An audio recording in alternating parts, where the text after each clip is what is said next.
Alright guys, I think we're a little bit closer to solving the mysteries of the Zoas closings, and I think we are on the right track back. But I don't want to go too heavy-handedly, and I'm waiting for the ICP test to come back to confirm. But one thing I need to address today, this is kind of like my pride and joy. I feel like every single time I say this, things goes bad. But this is kind of like my pride and joy in terms of Euphyllias right now. This is the lime green, kind of like the hybrid frog spawn hammer. One of the polyps seems to have gotten damaged somehow. I actually shifted the whole colony a little bit back to get a more decent flow. And it actually brown jellied out overnight. So I need to clean that head up. Once that thing is the Acan lords, I lost the drip lord because it was sitting too close to the this leather right here. They were actually touching for about a week. I did not know about it. And that portion of the head completely melted away, brown jellied out. And I think that Acan lord seems to have been affected as well. I'm not sure if I want to keep that in the tank, because at this point, like anything that I see brown jelly, I just immediately toss. But I feel like the other head looks somewhat intact, so maybe while I'm dipping the hammer, I'll try to dip that one as well to see if it helps. And if it still looks kind of iffy like this, tomorrow I'm just gonna chuck the whole coral, because I don't want to risk the entire tank just for a couple pieces of coral, as much as I like them. So that's the unfortunate parts.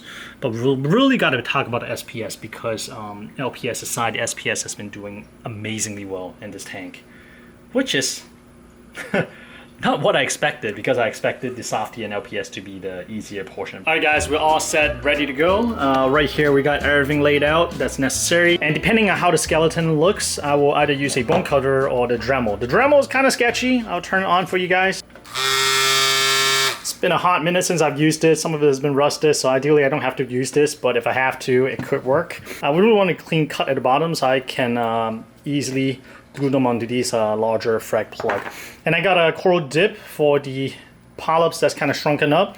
For this time, I'm going to try the Reefer primer. I've had this sitting in storage for a long time, but since it's powder form, I feel like it should be okay. Let's take one more look at the hammer. You see that the other polyps all expanded except for this portion right here. It's looking a little bit sad. This portion, you can see that it's totally brown jellied out. So I'm going to pour it right now and clean that out. And also dip this one right here and maybe frag it off just in case. So normally I would like to siphon out the brown jelly tissue first, because you don't want that thing to spread. But it's in a really peculiar location, so it's maybe tough. But first thing first, let me go ahead and shut off the flow. For this purpose, I'm using my yellow gloves as well, just so I can reach in and grab corals without worrying about my elbow.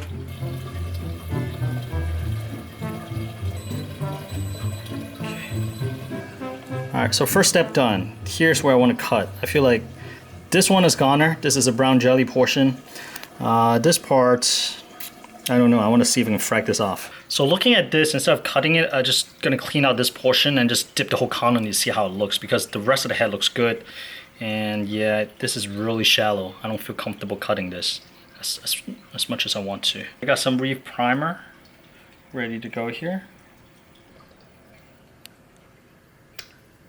This head is the one that got brown jellied out. First time using the Polyp Lab Reefer primer.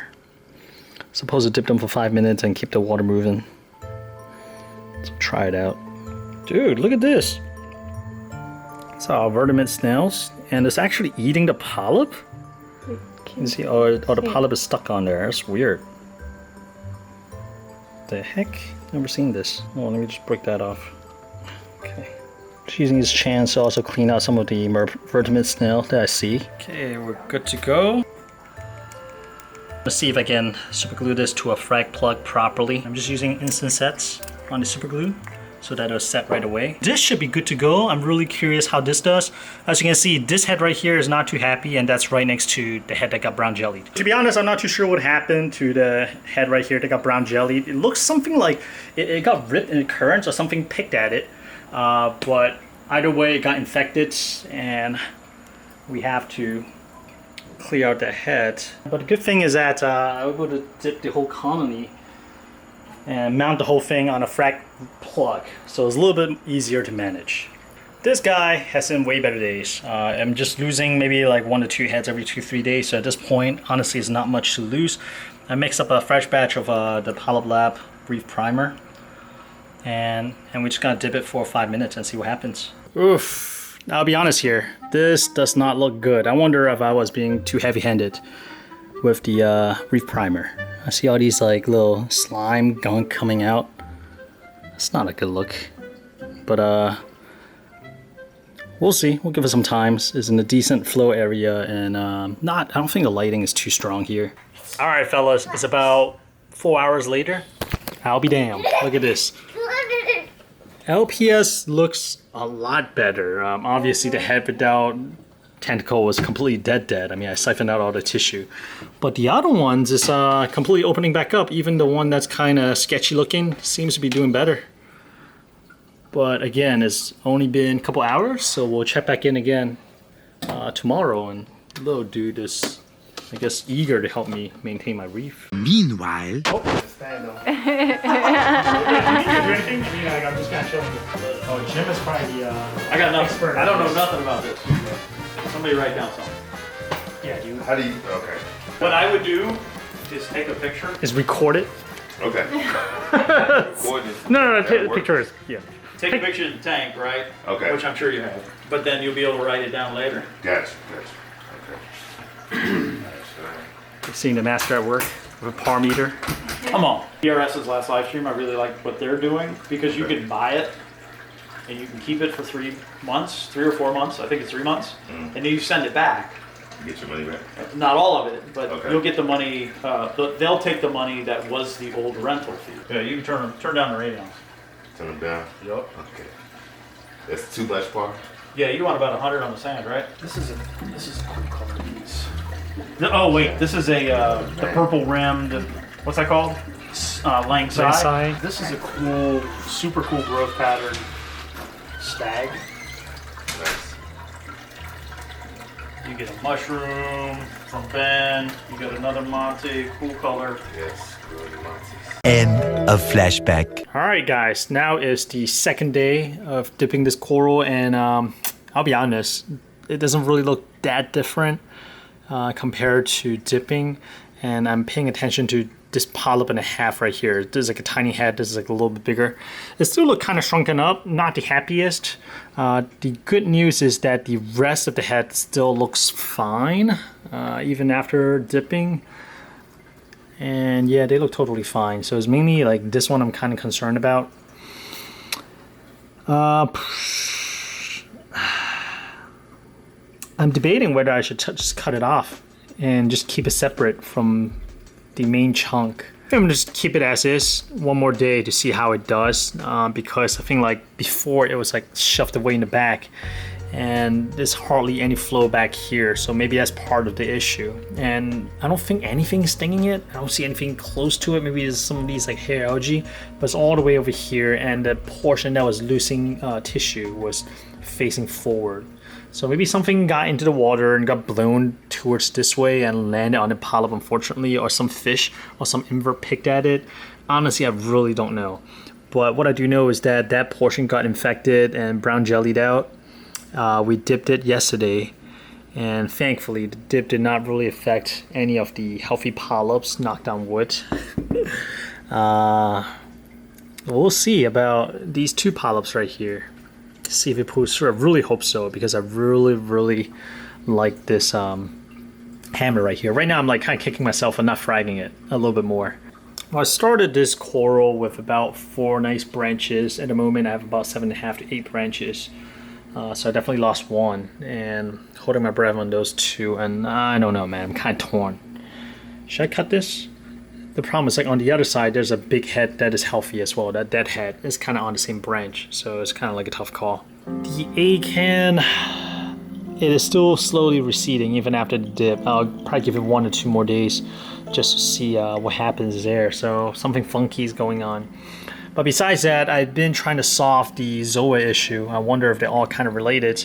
So every morning it gets a little better, like a little bit more Zoas opened up. I'll show you tomorrow morning. Most of these actually opened up, but by the afternoon, right now it's about 3:30. By the afternoon, things started closing up.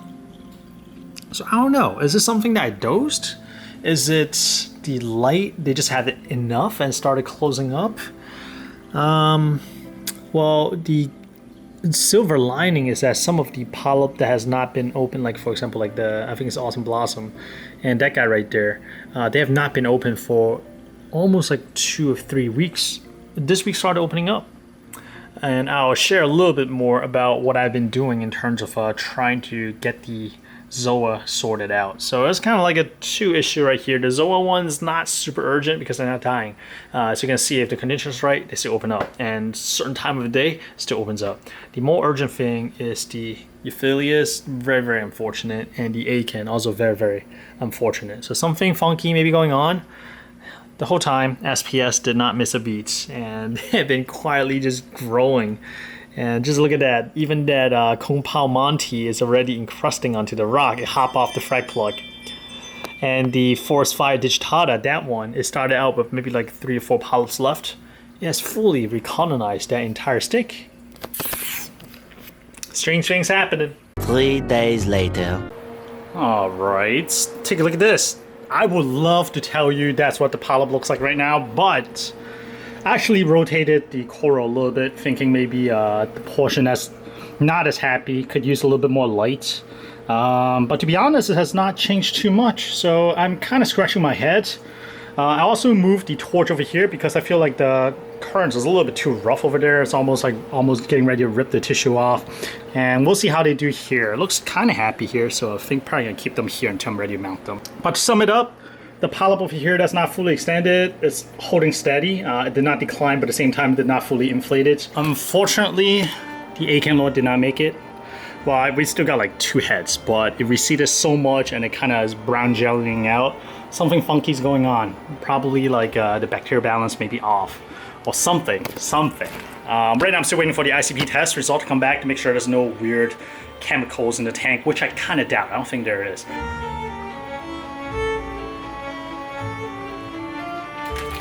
Here's a closer look of the Acan Lords. You see the polyps on the edge are kind of just like melting away. I'm not sure if this classifies as brown jelly or not, but they're melting away fast. And well, I can try and dip and frag and all those things. It's just not worth the risk to have this in the tank, unfortunately. I love this piece. I love the other piece, the Drip Lord. It's really unfortunate. I really need to figure out what's going on over there. Alright, so this tank is going through something. So for the last couple weeks, I've tried to narrow down the things. First, I look at the lights to make sure it's not too much light for the corals, there's no light bleaching, etc. That was not it. Double check the water currents, seems okay. Double check the water parameters, I sent in an ICP test, result should come back next week, so that could be telling.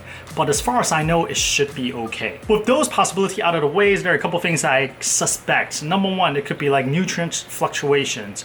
So I double check to make sure my phosphate or phosphorus is not too low, because sometimes like when I check phosphate, even though there's a phosphate reading, it could be that the phosphorus within the phosphate is a little bit too low for the corals, and that is not the case because I've test dosed some of these phosphate which contain a balanced part of phosphorus, and that does not seem to make too big of a difference. The other thing that I'm curious about is potentially coral warfare, and with that I put in purids and also some carbon to make sure if there's any nasty chemicals in the water, they'll get pulled out. Now the jury is still out on that one because last week, like I mentioned at the beginning of this video, I happened to find a leather touching one of the Acan and it kind of melted the Acan. So that aspect is possible. Now these are all speculations, and the other speculations I have is possibly bacteria. So if it is bacteria, it's a little bit harder to prove, and I think what I'll actually do, just kind of like maintenance or just in case, is that I may start adding some beneficial bacteria. I'm looking at Dr. Tim's Eco Balance because my Reef Sensei Telegram likes it, and because on the bottle itself it specifically said that it will target and compete against this bad strand of bacteria. But again, this is just my speculation of what's going on in my tank based on my understanding of my system. And sometimes you just don't know, and it just takes a little time to resolve itself. Now, as much as I want to give you a full story or some kind of resolution in this video, it is not going to happen. And I suspect that it's not going to happen for another week or 2 at least. So it's going to be ongoing. I'll keep you guys posted, and thank you if you've watched this video up to this point. If you have any thoughts, any particular ideas, any guests, I would love to hear your thoughts in the comments below. With that said though, I'll see you next Sunday at 12:30 p.m. sharp. Bye.